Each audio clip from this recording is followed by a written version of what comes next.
It wasn't just a passing story. One of the girls told me what was happening to her as she was being subjected to supernatural activities, or so she said.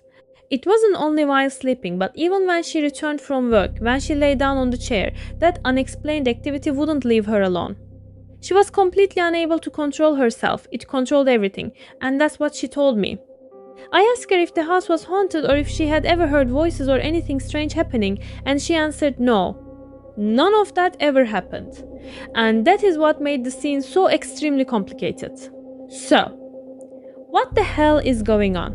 Why does everything predictable lead to no result that can solve this problem? I have searched extensively for these cases, but there was nothing clear in science or medicine. In fact, there are scientists who do not consider this supernatural activity or an attack by evil invisible forces.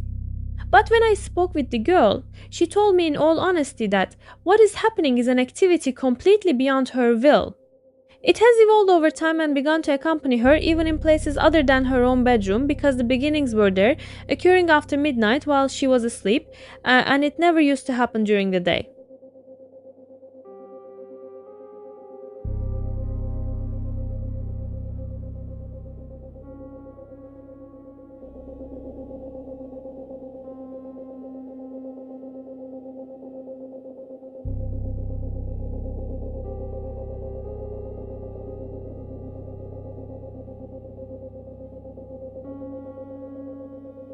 This unsettling and bizarre situation forced me to descend into a deep spiral of questioning. Could this truly be nothing more than a manifestation of complex psychological disorders or a fractured subconscious? Or, far more chillingly, could it be the result of something ancient and malicious, such as dark sorcery or sinister unseen forces acting upon her?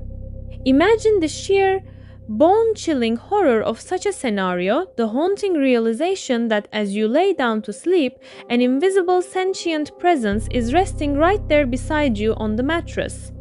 The mere thought of a cold, unseen weight pressing down in the silence of the night is enough to paralyze anyone with absolute terror. I reached out to her, attempting to unravel this enigma with a series of probing questions, desperate for a rational anchor.